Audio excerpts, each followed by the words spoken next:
এখানে আছে আমার প্রায় 450-র মতো এখানেও আছে। এগুলো এজটা কিছুটা কম। প্রত্যেককে আমি টি-ফ্লেক্স দিই অল্প করে, ব্রাইন সিমও দেওয়া লাগে। টি-ফ্লেক্সটা একটু বেশি পরিমাণে দিই, একটু দামটাও কম আর ঠিক মতো খেতে পারে, পেটটাও ভরে। মাছের পেট না ভরলে তো আর বড় হবে না। তো যা হোক, আপনাদেরকে আরও দেখাই। এটাও হচ্ছে আমার ব্ল্যাক মস্কো। এখানেও আছে ব্ল্যাক মস্কো। এখানে আছে আপনার 600 পিসের মতো আছে। এখানে 600 পিসের মতো আছে আমার ব্ল্যাক মস্কো। দেখতে পাচ্ছেন ব্ল্যাক মস্কো প্রচুর পরিমাণে আছে। সবগুলা মিলিয়ে প্রায় 1500 প্লাস আছে আমার কাছে। অন্য সাইডে আরও আছে।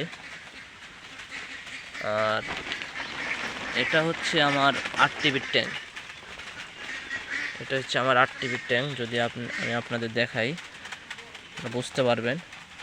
অনেক 8 টিভি আছে, অনেক।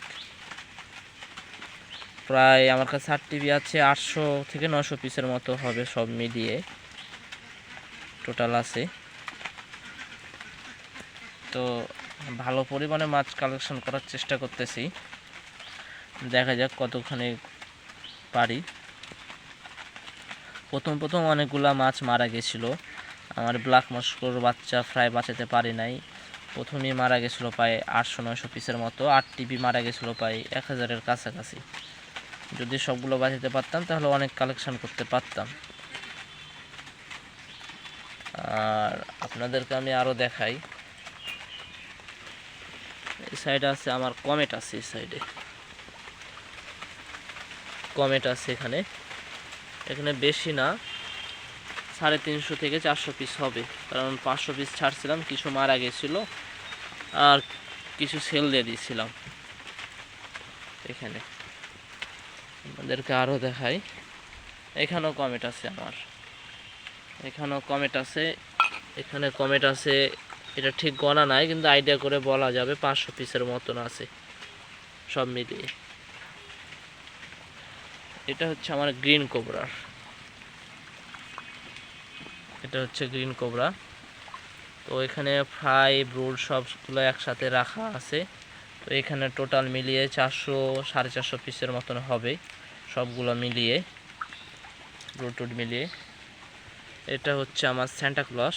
পানিটা নষ্ট হয়ে গেছে। নষ্ট হয়নি বলতে কালারের নিচে ময়লা জমেছে, যার কারণে পানিটা কালো লাগতেছে। এখানেও হবে 600-700 পিসের মতন। এখানেও হবে ফ্রাই ব্রুড মিলিয়ে। ওই সাইডে অনেক ফ্রাই আছে, জাস্ট এগুলো হচ্ছে ব্রুড। আর এটা দেখতে পাচ্ছেন ব্লু পান্ডা। এটা হচ্ছে ব্লু পান্ডা, দেখতেই পাচ্ছেন। তো এটা ব্লু পান্ডার পরিমাণটা আমার কাছে খুবই কম। বাচ্চা দেয়, বাচ্চা খেয়ে নাই। যেগুলো আলাদা করে এই জাস্ট সেগুলাই হয়েছে। এখানে বেশি হবে না, 200 পিসেরও কাছাকাছি হবে সব মিলিয়ে। তো এই ছিল আমার বর্তমান প্রজেক্টের অবস্থা। তো সবাই দোয়া করবেন যেন ভালো কিছু করতে পারি। আসসালামু আলাইকুম।